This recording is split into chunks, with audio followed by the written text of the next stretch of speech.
नमस्कार, स्वागत है आप सभी सेविका बहनों का।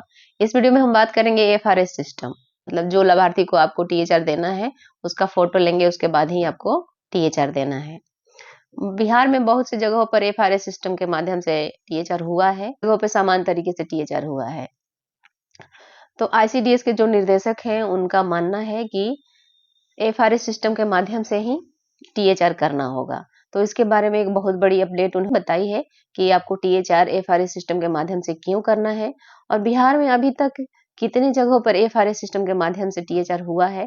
अगर आप बिहार की सेविका हैं तो कमेंट में बताएंगे कि क्या आपके यहाँ एफआरएस सिस्टम के माध्यम से टीएचआर हुआ है या जैसे हम पहले करते थे समान तरीके से वैसे ही आपके यहाँ टीएचआर हुआ है। तो देर न करते हुए चलिए हम देखते हैं कि हमारे आईसीडीएस के निर्देशक जो है उन्होंने कौन सी बड़ी अपडेट दी हुई है। जैसा कि आप देख रहे हैं, आंगनबाड़ी केंद्रों पर चेहरे की पहचान कर मिलेगा पोषाहार। पोषाहार वितरण में गड़बड़ी पर लगेगी रोक, समाज कल्याण विभाग ने तेज की तैयारी। 1,07,00,000 का पोषाहार योजना का लाभ मिलता है कुल बिहार में। 99% लाभुकों का आधार राज्य भर में लिंक है। आंगनबाड़ी केंद्रों पर 6 वर्ष तक के बच्चों को पका हुआ भोजन, ताजा भोजन मिलने का प्रावधान है। पोषाहार वितरण में फेस रिकॉग्निशन सिस्टम यानी एफआरएस सिस्टम लागू करने का ये तैयारी चल रहा है। एफआरएस सिस्टम करने से क्या होगा फायदा और इसका चेहरा मिलान कैसे करना है? कैसे होगा चेहरे का मिलान? पोषाहार वितरण संबंधी रिपोर्ट और मॉनिटरिंग के लिए पोषण ट्रैकर है। यानी कि जो हम पोषाहार वितरण करते हैं तो उसकी पूरी रिपोर्ट जो होती है हमारे पोषण ट्रैकर ऐप में होती है और एफआरएस सिस्टम वहीं से आपको लागू करना है। पोषण ट्रैकर ऐप ही एफआरएस का फीचर होगा। इसकी सहायता से आंगनबाड़ी केंद्रों पर लाभुकों का चेहरा मिलान हो जाएगा। चेहरा मिलान होने के बाद नियमानुसार पोषाहार दे दिया जाएगा। लाभों का आधार लिंक है, यानी कि पोषण ट्रैकर में आपके जितने लाभार्थी हैं उनका आधार लिंक होना चाहिए। ई केवाईसी उनका आपको कंप्लीट करना होगा। पहले ई केवाईसी करेंगे तभी जाके आप ऐसा कर पाएंगे, क्योंकि बिना ई केवाईसी के जैसे आधार में जो मोबाइल नंबर लिंक है वही मोबाइल नंबर आपके पोषण ट्रैकर में होना चाहिए, तभी जाके आप किसी भी लाभार्थी का एफआरएस लागू कर सकेंगे, यानी इनका चेहरा ले सकेंगे। तो उसका फायदा क्या होने वाला है? आप जो चेहरे के अनुसार अगर टीएचआर करते हैं तो उसका फायदा क्या है? ये होगा फायदा। पोषाहार वितरण को लेकर विभिन्न स्तरों पर शिकायत मिलती रही। अमूमन इस तरह की शिकायत आती है कि आंगनबाड़ी केंद्रों पर वास्तविक लाभुकों की तुलना में अधिक लाभुकों का पोषाहार उठाव हो रहा है। यानी कि जो लाभार्थी हैं उनको पोषाहार ना मिल के दूसरे को पोषाहार मिल रहा है। फेस रिकॉग्निशन सिस्टम एफआरएस लागू होने से जितने बच्चों को केंद्र पर उपस्थित होंगे उन्हीं को पोषाहार मिलेगा।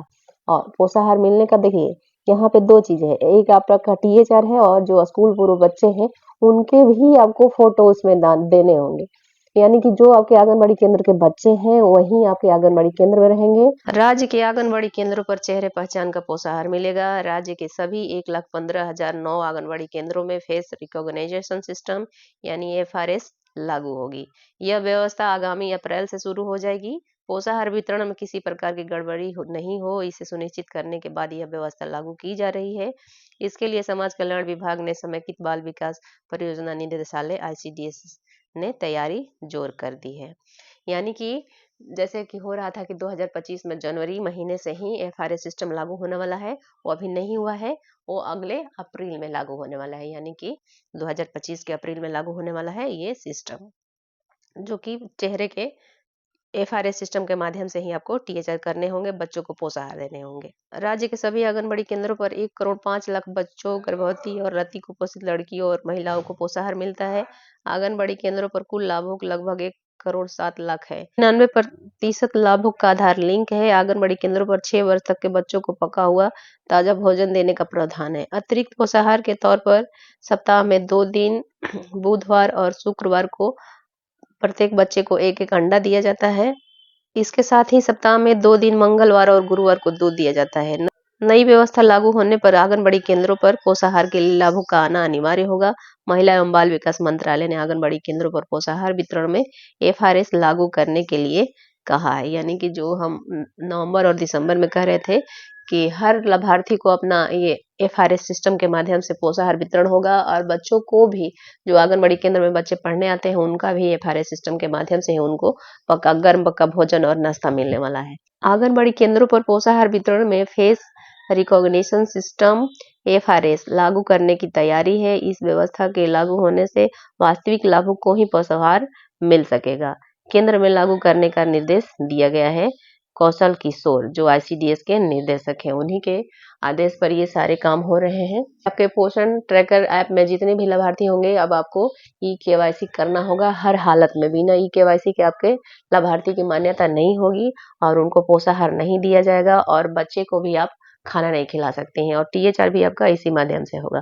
फिलहाल इस वीडियो में इतना ही, मिलते हैं नेक्स्ट वीडियो में। धन्यवाद।